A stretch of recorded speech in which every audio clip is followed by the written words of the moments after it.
গাছি খালা শুনছো রাতের বেলা কানটা করবে জ্বালাপালা। আল্লাহর নবী বলেছেন ইন্না বিল জাসাদি মুদগাতুন ওয়া ইজা সালুহাত সালুহাল জাসাদু কুল্লুহু ওয়া ইজা ফাসাদাত ফাসাদাল জাসাদু কুল্লুহু আলা ওয়াহিয়াল কলব। মানব দেহের মধ্যে এক টুকরো গোশতের পিণ্ড আছে যেটার নাম হলো হৃদপিণ্ড, ওইটার নাম হলো কলব, ওইটার নাম হলো মেমোরি, ওইটার নাম হলো চিপ। ওইটা যার হবে কালো জলসার দিনে রাস্তায় রাস্তায় আড্ডা দেবে বলো, ওইটা যার হবে কালো কুটুম বাড়ি এসে ঘিরে শুয়ে থাকবে বলো, ওইটা যার হবে সাদা বাড়িতে শুয়ে থাকলে বিবেক দেবে বাধা, ওইটা যার হবে সাদা রাস্তায় রাস্তায় আড্ডা দিলে বিবেক দেবে বাধা, ওইটা যার হবে ভরসা দিনের মজলিসে বসলে পাবে অনেক ভরসা। ভরসা পেতে পেতে এমন একটা জায়গা তৈরি হবে আমার আল্লাহর তরফ থেকে ওই বান্দার কপালে লিখে দেয়া হবে দিস ইজ এ সুপারম্যান। তুমি হলে আল্লাহর মাহবুব বান্দা, তুমি হলে আল্লাহর ওলি বান্দা।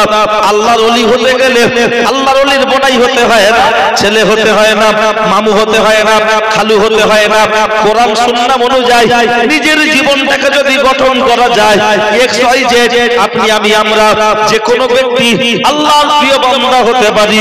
এখন জিজ্ঞাসা হলো যারা বলছে জলসা দেওয়ার দরকার নাই, দিনের মজলিসে বসার দরকার নাই, ওরে বাপের বেটা কপাল ফাটা মাথা মোটা হতভাগা নাদান, তোমার কাছ থেকে আমার জানতে মন চাইছে এই এর যে রোগগুলো আছে এর ট্রিটমেন্ট করার জন্য পৃথিবীর কোন হসপিটালে যাবে? জামা ময়লা হলে তাকে যদি সার্ভে জোগাতে হয়, গাড়ি খারাপ হলে যদি গ্যারেজে পাঠাতে হয়, সর্দি কাশি ডায়রিয়া কলেরা হলে হসপিটাল ডাক্তারখানায় যদি ট্রিটমেন্ট করতে হয়, এই হৃদপিণ্ড নামক যে কল এই যে মেমোরি এর যে রোগগুলো আছে এর ট্রিটমেন্ট করার জন্য পাড়ায় মাথায় বসলে ট্রিটমেন্ট হবে না, তাসের উপরে টেক্কার উপরে চুরুম মারলে ট্রিটমেন্ট হবে না, চায়ের দোকানে বসে আড্ডা দিলে ট্রিটমেন্ট হবে না। তাহলে ট্রিটমেন্ট করার জন্য কোথায় যাবে? আমি আপনার ঠিকানা বলে দেব, আগে রোগটা বলে দিই তারপরে আপনার ঠিকানা বলে দেব। বলবেন এর আবার কি রোগ থাকতে পারে? অনেকগুলো রোগের মধ্যে একটি রোগ হলো যেটা আমার আল্লাহর কোরআন বললেন সেটা। আমার আল্লাহর কোরআন কি জানিয়েছেন? লা তুশরিকু বিহি শাইআ ওয়া বিল ওয়ালিদাইনি ইহসানা। তোমরা আল্লাহর সাথে কাউকে শরীক করো না, পিতামাতার সাথে অসদাচরণ করো না। কিন্তু দুঃখের সাথে বলতে হয় আজকের দিনে দাঁড়িয়ে মুসলমানদের বাড়ির এমন কিছু ছেলে মেয়ে আছে যারা বিভিন্ন মাজারে গিয়ে মান্নত করছে, হাজত করছে, হুজুরের কবরে সেজদায় পড়ে যাচ্ছে, কিছু ভণ্ড পীর আছে তাদের পায়ে সেজদায় পড়ে যাচ্ছে। আল্লাহ ছাড়া অন্য কাউকে সেজদা দেওয়া যাবে না না না। রাসূলুল্লাহ বসে রয়েছে, একটি উট এসে সেজদায় পড়ে গেল। উটটা এসে যখন সেজদায় পড়ে গেছে আমার দিকে খেয়াল করুন, নমনস্ক হবে না। আজকের বক্তব্য হবে হাই টেম্পারের উপরে, কারণ আপনারা আছেন বসে, আমিও ধরবো বসে। যা আছে কপালে এই কমিটি ছেলে পিছনের দিকে চট বিছানোর ব্যবস্থা করো, পিছনের দিকে চট বিছানোর ব্যবস্থা করো। গরমের সময় একটু ফাঁকা ফাঁকা হয়ে বসে বসে পিছনে চট বিছানোর ব্যবস্থা করো। তবে কোনো জুতো যেমন চাপা দেবে না, ঢাকা দেবে না, জুতোগুলো সাইড করে দেবে, মানুষকে খোঁজার জন্য পেরেশান হতে না হয়। ঠিক আছে? জুতোগুলো হাতে করে এই বাঁশের এই সাইডে যার জুতো এদিকে দেবে, এই সাইডে জুতোগুলো এদিকে দেবে, তাতে মানুষের ঘুরতে সুবিধা হবে। আচ্ছা ও বসলে আবার গন্ডগোল। মেয়েরা যেমন তরকারি শুধু নাড়ে না, মাইকাল বসলে একটু নাড়তে চায়। আর সজনের তরকারি নাড়া ভালো, সজনের ডাঁটা বেশি নাড়লে কি হয়?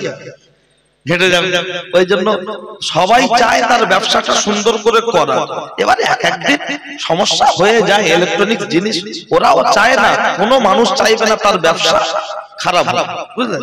আর সবাই মিলে কথা বললো আবার ঘাবড়ে যাবে, মোল্লা তো ধরেই বলবে আগে মার পরে অন্য কথা, বুঝলেন? ওই জন্য ওরা ওর মতো দেখছে। আপনারা আমার দিকে খেয়াল, আমার আলোচনায় কি আপনাদের অসুবিধা লাগছে? ঠিক আছে তো? তাহলে আপনারা আমার দিকে খেয়াল করেন, বাকি যা হবে দেখা যাবে। আরে অনেক ইউটিউবার তো এরাও এসে খুব আশা করে, বুঝলেন, যে সব বড় বড় বক্তা, অন্তত এরাও এদের একটু সেটিং করতে সময় লাগবে, কোনো চাপ নেই, আপনারা শুধু শুনতে থাকুন। চলো ও ছেলেরা, ও নওজোয়ান যুবকেরা, এ কথাও বলবো আজকে যেমন উত্তরপ্রদেশের একটা জায়গায় বোরকা পরে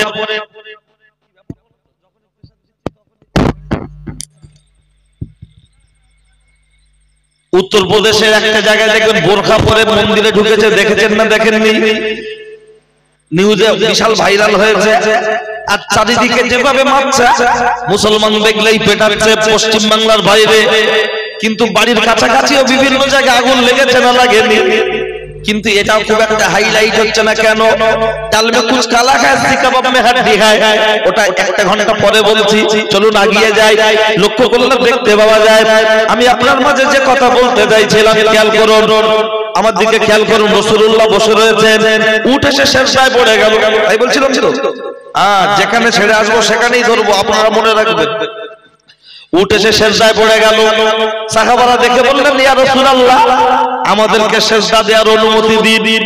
আল্লাহ নবী বললেন, না না না না না, সেজদা দেওয়ার অনুমতি যদি কোনো মানুষকে আল্লাহ ছাড়া অন্য কাউকে দেওয়ার কথা বলা হতো, তাহলে মহিলাদের বলা হতো তোমরা তোমাদের স্বামীদেরকে সেজদা দাও। এই হাদিসটা থেকে বোঝা যায় একজন স্বামী হিসাবে স্ত্রীর কাছে মর্যাদা কম না বেশি? বেশি হিরো। কিন্তু আজকের দিনে এই মুরব্বীরা স্ত্রীদের কাছে আছে হিরো, আর অল্প বয়সের স্বামী যারা, এরা হয়ে গেছে পুরো জিরো জিরো। যদি বলেন কেন, এর কারণটা রয়েছে অনেক। কারণ মুরব্বীরা যখন বিয়ে করেছে তখন আগে কোনো মেয়ে দেখার গল্প হয়নি, আগে খোঁজ নেওয়া হয়েছে বংশ ভালো, কথা ঠিক কি না? আর আমার মন্টু পছন্দ করেছে কার? সাকসার মেলায় ফুচকা খাচ্ছিল বিউটি, হ্যাঁ, ও টিকটকে 17,000 ফ্যান, বুঝলেন? ওর আস্তে আস্তে পাশে ফোন নাম্বারটা দে, আরে একটা ছোট কাগজে ফোন নাম্বার লিখলে ঘুরছে, দেবে মুখে লিপস্টিক পুরো গেপজে আছে, আরে দেবের মতো ফিগার, বাড়ি আরেকটা মুখ ছেড়ে দিয়েছে। আর দুজনে বিশাল প্রেম জমে উঠলো, ফুচকা খাওয়ালো, চাউমিন খাওয়ালো, ব্রেক ড্যান্স হলো, হ্যাঁ।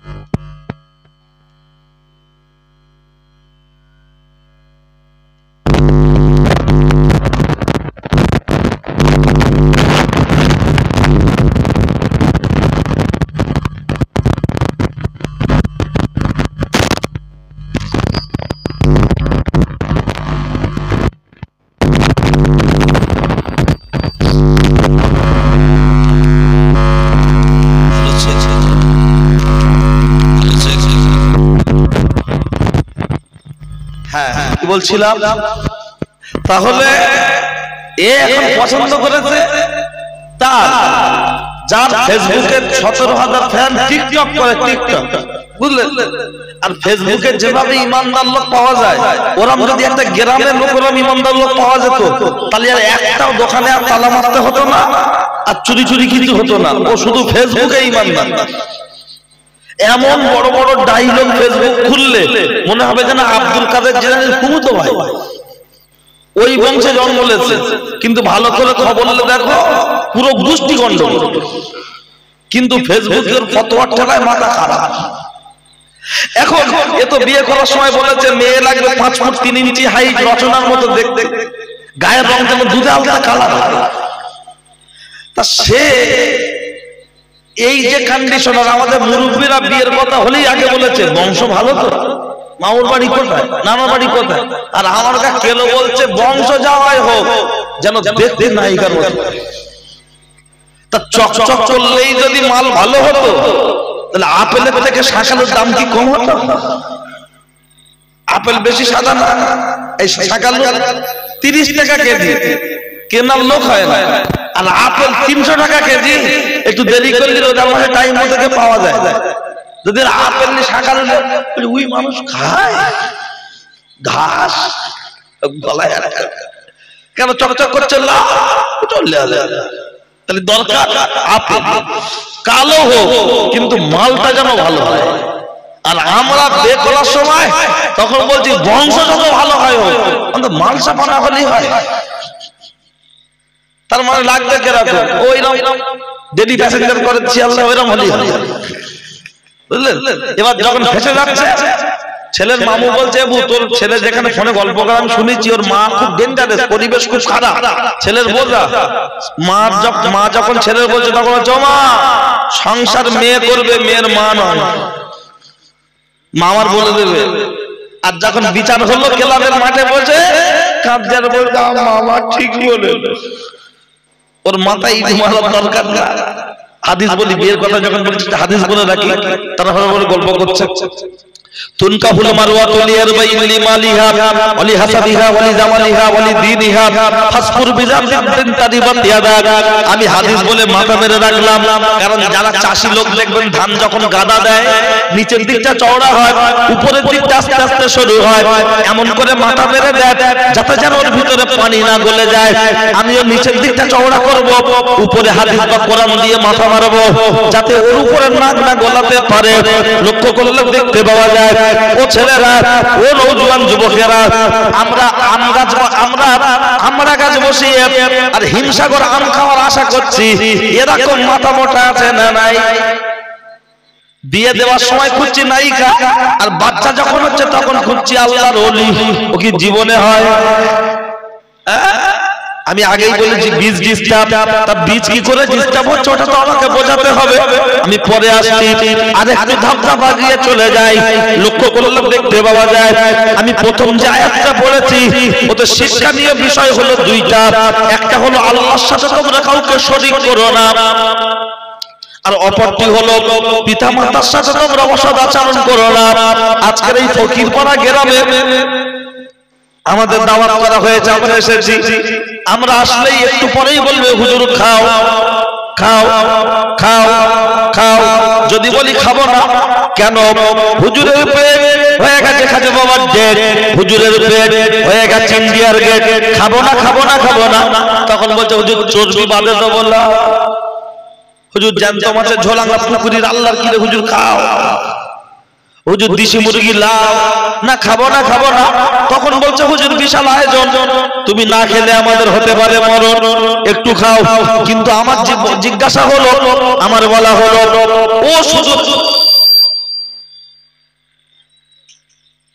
ও শুধু রাখি ফকির পাড়ার ছেলেরা শুনে রেখে দাও, জেনে রেখে দাও, হুজুরকে খাইয়ে তোমরা খোদার জান্নাত পাবে না, শ্বশুরকে খাইয়ে তোমরা খোদার জান্নাত পাবে না, শাশুড়িকে খাইয়ে তোমরা খোদার জান্নাত পাবে না। জান্নাত যদি পেতে হয় তোমার পুরো বাপটাকে খেতে দাও, জান্নাত যদি পেতে হয় তোমার বুড়ি মাটাকে খেতে দাও। আজকের এই গ্রামে জলসা হচ্ছে, আরে আমি বলে যাবো ওর কানে এমন চিট চিট করে আওয়াজ হচ্ছে, সেটা সম্ভব? ও ছেলেরা, ওরাও জোয়ান যুবকেরা শুনে রেখে দেন, জেনে রেখে দেন। আমি আপনার মাঝে সবিনয় নিবেদন করে জানাতে চাই, লক্ষ্য করলে দেখতে পাওয়া যায় এই গ্রামে জলসা হচ্ছে এমন অনেক বাড়ি আছে। আজকের দিনে শ্বশুর এসেছে, শাশুড়ি এসেছে, শালা এসেছে, সুমন্দি এসেছে, সন্ধ্যাবেলা চা নাস্তা হয়ে গেছে, একটু পরে গোশ কষা রুটি পরোটা, আবার ভাত খাওয়ার সময় হয়ে গেছে, সব খাবে। কিন্তু এমন বাড়ি আছে নিজের বাপ আর মায়ের বেলা এক বাটি তরকারি আর একটা রুটি জোটে না। এরকম হাইব্রিড শয়তান কিছু যুবক আছে না নাই? আর আমরা জলসায় আসলে আমাদের হাতে হাত দিয়ে মোসাফা করে বলছে হুজুর দোয়া করবেন। আমি কি জান্নাতের কন্ট্রাক্টর? হুজুর দোয়া করলেই জান্নাত, অতটা সহজ না, অতটা সহজ না। ওই ছেলেটার জন্য সাদ্দামের দোয়া কবুল হবে না। কোন ছেলে? যারা শ্বশুর শাশুড়ি বলছে আব্বাজি আব্বাজি কি খাবে, গরম গরম পেঁয়াজি লাও খাও লাও খাও, আর নিজের বাপের বেলা বলছে বুড়ো বুড়ি, এরা কবে মরবে তাড়াতাড়ি। হ্যাঁ, শ্বশুরের বেলা দিচ্ছে লেগ পিস, বুড়ো ললিপপের মতো চুষ্ট, মনে যেন বাপের কালে খায়। অথচ বিআই পাশের বাড়ি ছোট ছেলের বারান্দায় বসে বসে কাটছে, ও টোটো চালায়, অটো চালায়, দরমার বেড়া বাড়ি, ছোট ছেলের বাড়িতে বাবার মা থাকে, এর দুতলা বাড়ি, ইনকাম ভালো, এর বউ বাবার মায়ের ভর দেয় না। অথচ হুজুরদের খাওয়ানোর জন্য ব্যস্ত, আজকে জলসার বক্তাদের খাওয়ানোর জন্য ব্যস্ত, হুজুরদের খাওয়ানোর জন্য ব্যস্ত। এরকম কিছু হাইব্রিড মহিলা আছে না নাই? আবার পর্দার আড়াল থেকে বললো হুজুর ভালো খাচ্ছে তো, জিজ্ঞেস করবে তরকারি কেমন হয়েছে, জিজ্ঞাসা করো। হুজুর ভালো বললো, খুব খুশি। আর শ্বশুর শাশুড়ি যখন দিচ্ছে তখন দেখবেন পোল্ট্রি মুরগির এই ডানায় কোনো গোশ আছে, 70 গ্রাম হাড়, 30 গ্রাম চামড়া, ওই দিচ্ছে একটা। আর এই গরুর পাশ কাঠি হলে অন্তত তাদের সিনার একটু মাথা থাকে। মুরগির যখন এটা দেয় দেখবেন পুরো মনে হবে যেন এক্সরে প্লেট, টানলে কিচ্ছু নেই। আর তাতে দিচ্ছে একটা বগা আলু আর এক চামচ ঝোল, পুরো বাটি ভর্তি মুখোমুখি। অথচ আমার বাবার মা তাই খাচ্ছে, আর ওর বাবার মায়ের বেলা পুরো বাটি নয় গামলা, আব্বা লাও, আব্বা খাও, আব্বা লাও। অথচ লক্ষ্য করলে দেখতে পাওয়া যায় আর ওর স্বামী হুজুরের কাছ থেকে তাবিজ নিচ্ছে ব্যবসায় বরকতের জন্য, সংসারে শান্তির জন্য। অথচ নবীর হাদিস রয়েছে, সংসারে যদি বরকত আনতে চাও, সংসারে যদি শান্তি আনতে চাও, ব্যবসায় যদি উন্নতি করতে চাও, সম্মান যদি বৃদ্ধি করতে চাও, নিকটবর্তী তোমার রক্তের সবচাইতে কাছের যারা, তাদের সাথে ভালো ব্যবহার করো। আমার রক্তের সবচাইতে কাছের কে? আমার ভাইরা ভাই। সবচাইতে কাছের তো আমার বাপ, আমার মা, আমার বোন, আমার বোনাই, আমার শালা সুগন্ধি ভাইরা ভাই এসে মরণ খাওয়া খাচ্ছে, অভাব হয় না, তার বেলা কম পড়ে না। একটা বোন তার দুটো বাচ্চা আর বোনাই টোটাল হলো 4 জন। তাদেরকে দুপুরো খাওয়াতে গেলে ওর কোলে বাদ পড়ছে, চচ্চর করছে, আর তার বেলা অসুবিধা হচ্ছে না। অথচ আমার শ্বশুর শাশুড়ি অটো ভর্তি হয়ে এসেছে, আজকের খাবে, কালকের দুপুরে দুটো গিলে বাড়ি যাওয়ার সময় আবার দুটো মুরগির পিলে, দুটো ডিম, দুটো কুড়ো, দুটো কাটলার, যদি মোটর ভ্যান থাকে আবার দুটো কাটলে যাবে বলে চুলো জাল দেবো। অথচ তার বেলা কোনো আপত্তি থাকে না। আর আমার বোন বোনায়ের বেলা খেতে দিতে গেলে তখন ওর কলজেই বাজ পড়ে। তখন বলে কত বড় শয়তান মেয়ে জানো, ওখানকার জমির ভাগটা বলেছিলাম লিখে দিতে দেইনি। কেন লিখে দেবে? তোর বোনাই মাতাল, ঠিক মতো কাজ করে না, কি হবে না হবে জানে না। বাপ ফেলে সম্পত্তিও ভাগ পেয়েছিস, তোর বোনও পেয়েছে। বোন যদি জমি লিখে না দেওয়ার জন্য তোর বাড়িতে যদি আশ্রয় না পায়, তোর শালি বছরে 4 বার এসে গিলে যাচ্ছে, সে ককাটা জমি লিখেছে। ঢুকছে মাথায়? ওরে এরা আর আমার জীবনে নেবে না। আজকে এসেছি, ঠিক আছে, নেওয়ার দরকার হলো, ঠিক আছে, অন্তত যেটা বলার সেটা শোনে। তাহলে আমার বোন ভাত পায় না, রাস্তার ধারে আমি পেয়েছি 5 কাঠা, ও পেয়েছে 2 কাঠা, ওইটা লিখে দেয়নি, তাই ও আমার ভিটে জায়গা পায় না। আর আমার শালি ক কাঠা লিখেছে, বছরে 4 বার এসে গেলে আবার আলো চাললে যায়, পিঠে করে খাবে। হাঁস মুরগি আছে, কুড়োলে যাচ্ছে, ও খাবে, হাঁস মুরগিও খাবে। এদিকে নফল রোজা একটাও বাদ দেয় না। নফল রোজা করে ভাবি ঘুরে রাস্তায় এমন করে মেসওয়াক করছে, মনে হয় যেন দাঁতে শান দিচ্ছে, একটু বলেই গিয়ে স্বামীর বিনা হুকুমে কিসের নফল রোজা? স্বামীর মাথা দুবেলা চিবিয়ে খাচ্ছে, ওলা ওটা তোর মরণ হয় না, তুই মরলে আমি শান্তি পাবো, সে আবার নফল রোজা। ঠিক আছে, চলে। কি রাগ হচ্ছে নাকি বাবা? রাগ নেই তো?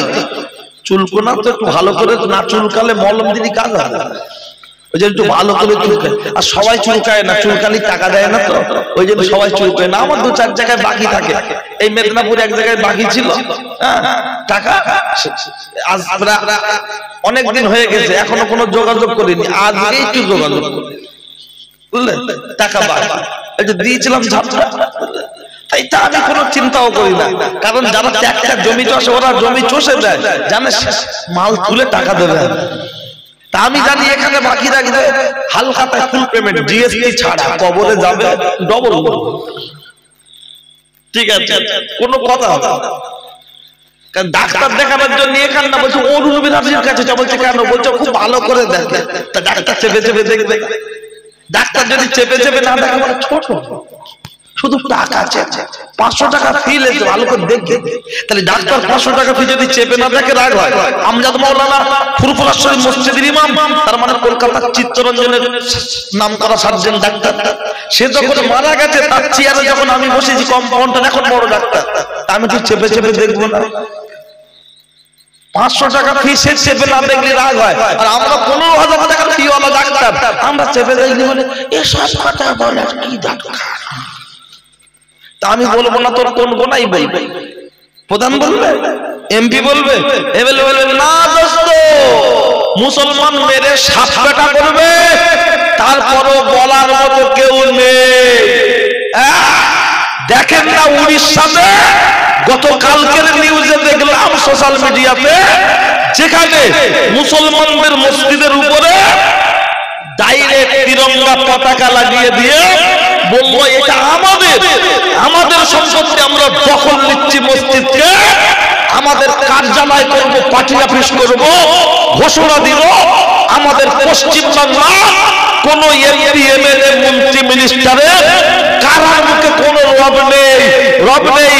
এটা যদি অন্য ধর্মাবলম্বী মানুষের কোন যদি ধর্মস্থান যদি ভাঙা হতো, তখন সাথে সাথেই মিডিয়া প্রেস বাইটের মাধ্যমে নেতা খেতা সব এক জায়গা হয়ে তুলপাড় করে দিত।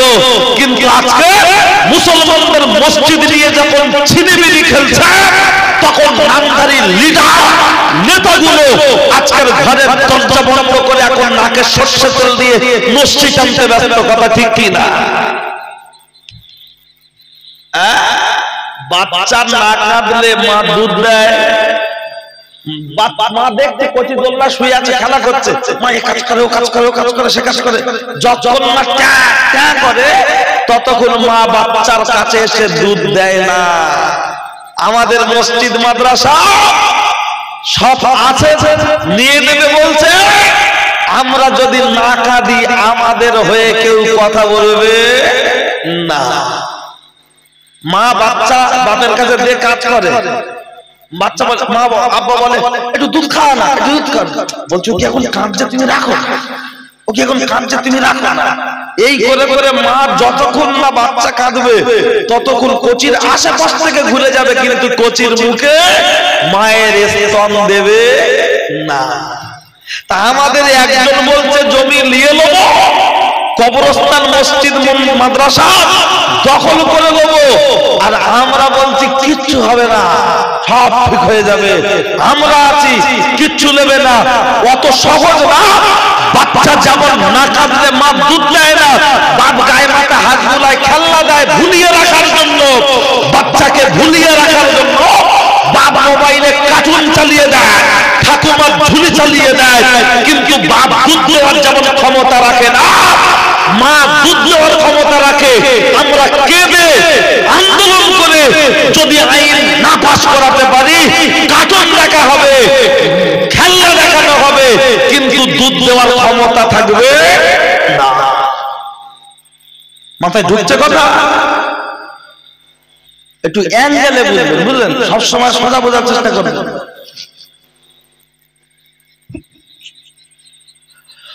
ও ছেলেরা, ওরা উজুয়ান যুবকেরা, ও আমার মুরব্বিয়ান বাপ, অন্যায় হলে আমার করে দেবেন মাপ। আমার নাম সাদ্দাম, আমার নেই কোনো দাম, কথাগুলো হবে টাইগার বাপ, শুনলে আসবে অনেক কাপ, দিতে পারবো না আপনাদের সময়ের দাম। আমি যে কথা বলছিলাম, আমি বক্তব্য ভুলে যাইনি, বক্তব্য আপন জায়গায় রয়েছে। আমি বলেছি সাদ্দামের দোয়া কবুল হবে না। এখন বলবেন সাদ্দাম হোসেন, আমি জানি তোমার দোয়া কবুল হবে না, তাই বড় বড় হুজুর দাওয়াত করব। ওরে কোন বড় হুজুর? আমার বাপ আমজাদ হোসেনকে কবর থেকে যদি তুলে আনা হয়, আপনার ফটকপুরের সিরাজ সাহেবকে যদি এটা দোয়া করানো হয়, কাবা শরীফের ইমাম সাহেবকে যদি দাওয়াত করে এনে একদিন নয়, দুদিন নয়, 365 দিন যদি কাঁদানো হয়, ওর জন্য দোয়া কবুল হবে না, হবে না, হবে না। বরং তোর মাথায় বাজ পড়বে, পৃথিবীর কোন হুজুরের দোয়া ওর জন্য কবুল হবে না, হবে না। কার জন্য? যারা বাপমার বুকে আঘাত দেয়, বাপমার সাথে ভালো ব্যবহার করে না, বাপমার সাথে ভালো আচরণ করে না। কারণ ওখানে তো আল্লাহর কোরআন বলেছে, লা তুশরিকু বিহি শাইআ ওয়া বিল ওয়ালিদাইনি ইহসানা, তোমরা পিতামাতার সাথে অসৎ আচরণ করো না, আল্লাহর সাথে কাউকে শরীক করো না। এই আয়াতের মধ্যে শিক্ষণীয় বিষয় হলো দুইটা, তার মধ্যে প্রথমটা বলেছি, আর এটা হলো লাস্ট একটা বলছি। সেটা বলবেন সাদ্দাম হোসেন তুমি প্রমাণ দিতে পারবে? প্রমাণ যদি না দিতে পারি, ওই মাঠে রয়েছে একটা ছোট মতো 4 চাকা গাড়ি, ওটাকে দিয়ে চলে যাব বাড়ি, করবো না দেরি। বক্তারা উচিত কথা বলতে পারে না, কারণ অধিকাংশ জলসা কমিটি হলো বেনামাজি, অধিকাংশ জলসা কমিটির যুবক হলো বেনামাজি। এমনও যুবক আছে জুম্মার নামাজ পর্যন্ত পড়ে না, এমনও যুবক আছে জুম্মার নামাজ পড়ে বটে, গোসলের ফরজ জানে না, ওযুর ফরজ জানে না। এমনও মানুষ আছে প্রতি সপ্তাহে দাড়ি ছেদ করে ঘুরছে, অথচ বকলের চুল কাটছে বছরে একবার। এরকম মানুষ আছে না নাই? প্রমাণ কালকে যখন খালি গায়ে ঘুরবে, খালি বলবে একেলো হাতে জুখাম, এখান থেকে দেখবে পুরো 4 ইঞ্চি মাল, সেময়ের মতো দুরকম কালার। তাহলে শুরুমে যদি এই থাকে গুড়া মানে কি আছে, বাকিতে ইতিহাস। গ্রামের যারা লোক জানা যায় গোসল দেয় মায়ের মারা গেলে, ওরা জানে গোসল দিদি ঢুকে বুঝতে পারে না যে চন্দনেশ্বরে আছি না সুন্দরবনে আছি, ঠিক আছে? কিন্তু শুধু বলা নিষেধ, তাই সেই কথাগুলো লিক আউট হয় না। কথা ঠিক কি না? এটাই কি সুন্দর 2 তলা 3 তলা বাড়ি, আমরা একটা দুটো বাড়ি একটু গল্প করতে যাইতে সালাম দেয়, আলাইকুম সালাম। হাতে আংটি দেখলি মনে হবে যেন জান্নাত থেকে আছে। গলায় শোনাচ্ছেন, মনে মনে হয় যে বোর সাথে ঝগড়া করে আলাদার গলায় দড়ি দিতে হবে না, ঈদে ঝুলে গেলে মানুষের না সরে ঢোকাও যায়। বাড়ি মিলাম দিচ্ছে আব্বার নামে 1200 লোক খাপ, টুপিও জোটে না, সেই একটা রুমাল মাথায় দিচ্ছে, মনে হয় যেন ওর ছেলের মুসলমানি হয়ে গেছে। টাকা আছে না, বুঝেছেন? আমাদের আপত্তি নেই, তুমি যেভাবে চলছো মরে যাওয়ার পরে এইভাবে তুমি যদি মাটিতে দাও আমরা বলবো তোমার।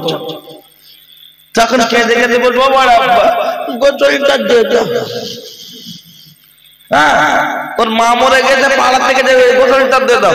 জ্যান্ত অবস্থায় তখন গেঞ্জি পরে ঘুরে, ওর বউ গেঞ্জি পরে 18 বছরের মেয়ে, 8 বছরের ছেলের গেঞ্জি গায়ে হয় না, ও শোনে না, ঠেলে ঠেলে দেখাচ্ছে, ঢুকিয়ে বলছে গেঞ্জিটা বড্ড ছোট। বলো আরে গেঞ্জি ছোট না তো দেহ বড়, তুই তো কিনেছি ওই মাল। আর মারা যাওয়ার পর তখন এবার 5টা কাপড়ের কাপড়, মানে কি তাল কাটা বলে, পান্তায় ঘি খেলি লোক পাগলা বলে, পান্তায় ঘি খেলি লোক পাগলা বলে। ঘরের মধ্যে জ্যান্ত অবস্থায় পর্দা করে না, ঘুরছে, আর মরণের পর তখন বলছে চাপা দে চাপা দে চাপা দে বলে খাটিয়ার উপরে এরকম একটা মালবে ঢেকে দিচ্ছে, মহিলার লাশ মহিলার লাশ। ভাবি সাকসার মেলায় 3 বার ধরা পড়ে, আল্লাহ 3 বার। হ্যাঁ, তখন পর্দায় না, বাড়ি থাকে না, মেলার দিন মনে হয় যেন ওখানে একটা 4 দোকান করে দিলে ভালো হয়, পুরো ঢুড়ে দিল। বাস পড়বে, ঠিক আছে চলেন আর একটু বলি, তারপরে দেখতে মেলা পর্যন্ত পরে যাচ্ছে। কি বাবা রাগ হচ্ছে নাকি? চলেন ঠিক আছে। কমিটি সেটা মনে মনে করবেন এই ওলাউটো কেন নিয়েছি, কি সুন্দর কানে হাতে দুটো গজল বলবে, বললি সময় শেষ হয়ে যাবে। কিন্তু না, আমাদের মতো বলি চাচ্ছেন না। মাঝে মধ্যে বিছানায় যখন মাথা দিয়ে ভাবি যে আমরা ইসলামকে নিয়ে মজা করছি, খেলা করছি না, কিচ্ছু লাগবে না, তুমি বসো বসো, চাটা কিচ্ছু লাগবে না ভাই, তোমরা শুধু শোনো, ঠিক আছে? আমার দিকে খেয়াল খেয়াল।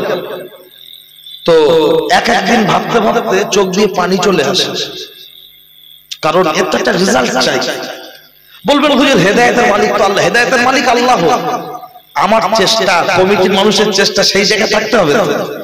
হেদায়েতের মালিক আল্লাহ, কিন্তু চেষ্টাটা তো আমাদের করে যেতে হবে। হাসরের ময়দানে আমাদের মতো বক্তাদেরকে আল্লাহ বোবা শয়তান করে তুলবে। কি করে তুলবে? বোবা শয়তান। জাহান্নামীদের কাতারে আমাদের মতো বক্তাদেরকে দাঁড় করিয়ে দেওয়া হবে।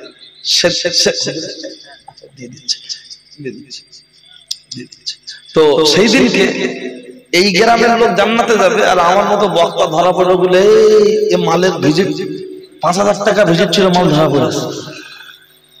তাহলে এটা আমি ঠিক বলি, কিন্তু আমি যে জমিতে চাষ করতে নেমেছি চাষটা তো আমাকে বুঝে নিতে হবে। আমজাদ মাওলানা ইন্তেকাল করেছে 21 বছর। আজও আপনারা মনে রেখেছেন কেন? তিনি হকের উপরে ছিলেন, তাই মানুষের দিলে একটা মহব্বতের জায়গা হয়ে আছে। কথা ঠিক কি না? ফুরফুরা শরীফ থেকে ভাইজান এসেছেন, তারা শুভাগমনকে আমরা সম্মান জানিয়ে একটু তাকবীর দিই। নারে তাকবীর, নারে তাকবীর। সিলসিলা হক ফুরফুরা শরীফ জিন্দাবাদ, ফুরফুরা শরীফ। আওলাদে মুজাদ্দিদুজ জামান, আওলাদে মুজাদ্দিদুজ জামান ভাইজান হুজুর কিবলা, ভাইজান হুজুর কিবলা। নারে তাকবীর, আল্লাহু আকবার, নারে তাকবীর, আল্লাহু আকবার। আলহামদুলিল্লাহ, খুশির খবর, ভাইজান হুজুর এসেছেন। আপনাদের গ্রামে যারা দূর দূরান্তে আছেন রাস্তাটা ক্লিয়ার করে দেবেন, দূর দূরান্তে যারা আছেন মজলিসে চলে আসবেন। চলুন, কি বলছিলাম? প্রত্যেক মানুষের কথা মানুষের কম বেশি মনে থাকে, কিন্তু মনে রাখবেন একজন টাকাওয়ালা মানুষ গ্রামের মধ্যে একটু বদমাশ টাইপের, সে মরে গেছে, গ্রামের কাছে খবর আসলে বলে মাল মরেছে না পুরো শুকনো। ও যদি আরো 2 বছর আগে মতো গ্রামটা একটু ভালো থাকতো। আবার রিকশাওয়ালা হিন্দু লোক মরে গেছে, বলছিস সত্যি ছেলেটা খুব ভালো ছিল, হ্যাঁ একটু হয়তো সরল সাদা তো ছেলে ছিল, কিন্তু ছেলেটা খুব ভালো ছিল, মানুষ আফসোস করে। কথা ঠিক কি না? তাই কবি বলেছেন, পাখি উপরে উড়িয়া যায় নিচে থাকে ছায়া, মানুষ চলিয়া যায় থেকে যায় শুধু মায়া। এমন জীবন করিবে গঠন, মরণে হাসিবে তুমি কাঁদিবে ভুবন। মেজর হুজুর কেউ না বলতেন, শীত বর্ষা নানা কষ্টে জড়িত পাথরে, কেমনে পড়িয়া আছে মাছাচি তোমার কাতারে কাতারে। অট্টালিকা যদি তোমার থাকে আসমানেতে, তথাপি হবে বা ওই কবরে শুইতে। একটি রাত একটি দিন কাটিলে যাদের ছাড়া, টাকা পয়সা পড়িয়া রবে ওইখানেতে আহা। আমার আব্বাজানের মুখ থেকে শুনেছি, মেজর হুজুর বিকেল এই কবিতাটা যখন পড়তেন একা একা, দেখে এরকম মাথা নাড়তেন পাগলের মতো। আর কবিতাটা পড়তে পড়তে দু চোখের কোণ থেকে পানি এক টপ টপ করে পড়ে জামার এই জায়গায় ভিজে যেত। আর হুজুর দেখি বারবার এই কবিতাটা রিপিট করতেন আর পড়তেন, আর মাথাটা এমন এমন করে নাড়া দিতেন। আর আমরা এখন মানে বুঝি না, আমরা সুর বুঝি, বুঝলেন? এবার একটা মজার গল্প, টাইম দেখে ও তাহলে ঠিক আছে, হ্যাঁ খেয়াল খেয়াল। গ্রামের এক লোক দিল্লি গিয়েছে, তা দিল্লি যার বাড়ি গেছে, সে বলছে ভাই তুমি মন টন খারাপ কেন, খাও। বলছে আমি খাবো তো, আমি খাচ্ছি, আমার গরু খায়। তা বলছে কেন গরু খায় না কেন? বলছে আমার গরু চন্দনের সঙ্গে চাষি এলাকা তো, ঘাস টাস দি সবুজ সবুজ খায়, আর এখানে তুমি বিড়ি দিচ্ছ, বিমল দিচ্ছ, officer choice, super dealer, Bangla English দিচ্ছে, খায়। তা বলছে তাহলে কি করা যায়? বলছে খুব ভাবছি। তা তখন ওর পাশ থেকে বউ বলছে এক কাজ করো না, একটা চশমা কিনে গরুর চোখে লাগিয়ে, ও যেন যেদিকে দেখবে যা দেবে সব যেন সবুজ সবুজ। আর যেই চশমাটা চোখে পরিয়ে দিয়েছে, গরু যেদিকে দেখছে যা দিচ্ছে মাল মাল দিচ্ছে, কচু দিচ্ছে তাও খাচ্ছে, বিড়ি দিচ্ছে তাও খাচ্ছে, সিগারেট দিচ্ছে তাও খাচ্ছে, শুকনো মেরি বিস্কুট দিচ্ছে তাও মেরে খাচ্ছে। তাহলে গরু স্বাদ বোঝে না, বুঝেছে কি কালা। আজকের কিছু মুসলমান দরদি সেজেছে, এরা স্বাদ বোঝে না, এরা কালার বুঝেছে, নিজের স্বাস্থ্য বুঝেছে, জাত বোঝে না, কোরআন বোঝে না, হাদিস বোঝে না, কবরস্থান বোঝে না, ওরা শুধু কালারটা বুঝেছে। তাই যা সামনে আসছে গড়ে মেরে দিচ্ছে। এরা কি গরুর মতো না?